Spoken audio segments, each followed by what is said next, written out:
I've been a teacher for 11 years, and that kind of coincides with when No Child Left Behind legislation was passed.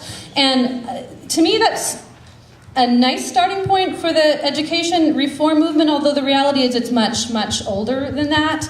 But it was 2003 when No Child Left Behind legislation was passed that said that if by 2014, if 100% of students in every demographic group were not passing their grade level benchmarks, and the benchmarks needed to be rigorous in reading and math, then that school would be subject to closure. And that's what the law still says. And at the time, I just thought that was ridiculous and didn't really think much about it because, of course, a law like that wouldn't stand.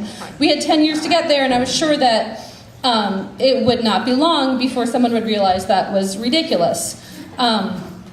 Well, I'm still waiting for somebody to do something about that. But what I have seen happen is the school I was working at the time got closed. I was teaching at Gregory Heights Middle School when we were closed, largely because we did not meet the number of kids passing. It was a school that had a very large number of English language learners, students, many students living in poverty, many students living in crisis. And along with about a dozen other schools in Portland, we were closed, many were reconfigured, kids were moved around, families were sent to different buildings. Some of the buildings are still shuttered today. And even at the time, I thought, well, this couldn't really be education reform because this is Portland, and we're liberal, and we love our schools.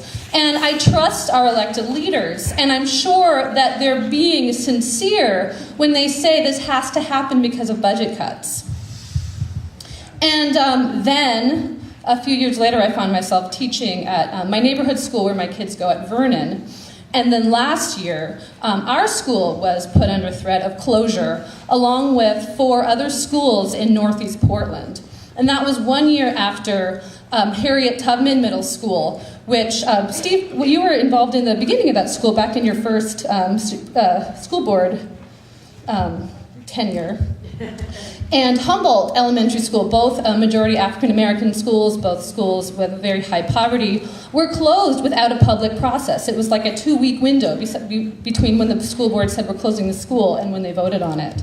And the very next year, they came around looking to close more schools in the Jefferson cluster. And, at that point, I really couldn't deny that what's happening in New York, what's happening in Chicago, what's happening in Philadelphia is, in fact, really happening here in Portland, Oregon. We're not immune from it. It's the same tactics. Schools in poverty are labeled using high-stakes test scores to show that those schools are not as good as other schools, despite the fact that since it was invented, high-stakes standardized tests have always been used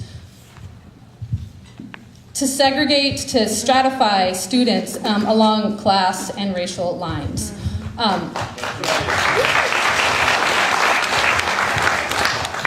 And anyone who knows anything about what standardized tests do knows that, and yet those numbers have been used across the country to justify the closure of schools, to justify sucking resources out of schools that need the resources the most, to justify giving families choice options to choose to send their kids to a different school and let the school in their neighborhood that other people depend on wither away. And we've seen that happen here in Portland time and time again. And it kills me. And it kills me to look in front of my students' faces and know that they don't have what kids just a few blocks away might have. To know that, we have the resources to give kids art and music, but we're not putting them on the ground. Here in Portland and across the country, I think one of the bigger trends in the education reform movement is the belief that resources need to be put at the top of the structure. We're adding high-level managers, we're adding consultants, we're adding people to make tests, and we are paying for curriculum, and we are taking what would be done right at the bottom, paying people huge amounts of money to do it wrong at the top, and then claiming that there's not enough resources to give our kids the basic things that they need.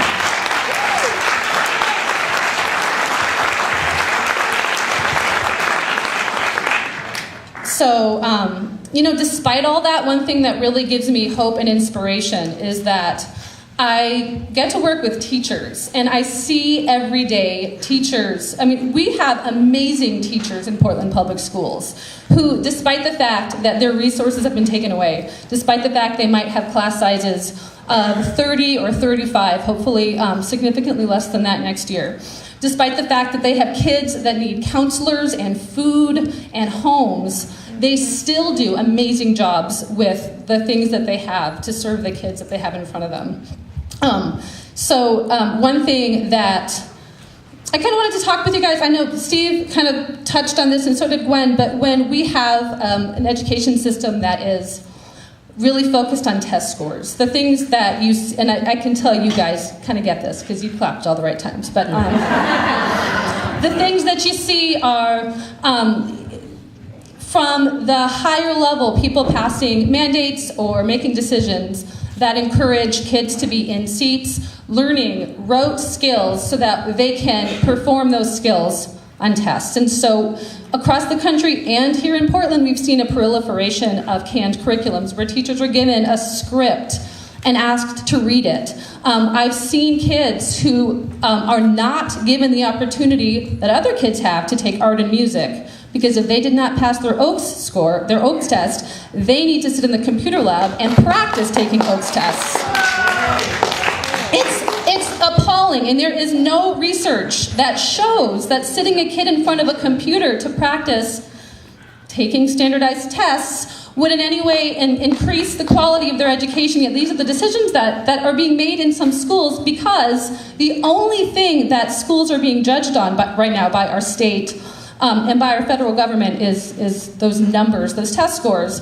And it puts that crazy pressure on schools. People, I think, who would otherwise make decent decisions, deciding to subject kids to something that any parent or any teacher or any community member would know, and any kid would know is not what the best education looks like. But despite all that, I see teachers kind of quietly subverting the system by teaching the way that they came into education to teach. Thank you.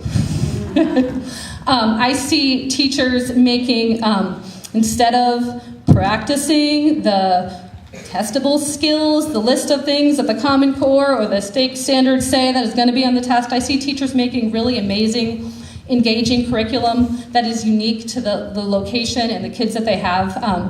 My colleague, Matthew, who teaches at Lent School, really high poverty group of kids, he designed a unit where students learned about problems in his community. They learned about food deserts, and they learned about lack of sidewalks and stoplights. They went and they surveyed those problems out in the open air. They had politicians come in and talk about those problems. And then they researched solutions and wrote essays solving those problems. None of those things are tested. You can't make a test that gauges whether a student can look at their community and see a better future. You can't make a test that sees if a student can find a new idea that no one has ever thought of before, because if you do that, you get the answer wrong in a multiple choice test. And he knows that his students are going to do better on the test if he teaches that way than if he sits them down and asks them to read the recommended passages from the Common Core curriculum. But he still has to fight to teach that way. In a lot of buildings, teachers have to fight to be able to teach the way that they know is best for kids. And I'm really proud to work with so many teachers who do amazing things. Our schools need resources. They really do need more resources. And we need to put resources into the schools that have kids with the greatest needs. We need counselors. We need social workers. We need art.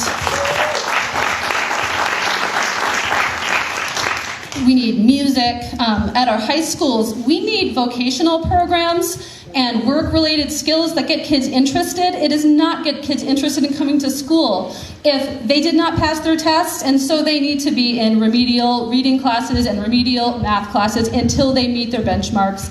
If they have to be in classes, and there are kids in high schools, if they do not pass their writing test, they have to be in a class where they take writing test after writing test after writing test until they pass their writing test, because they can't graduate if they don't.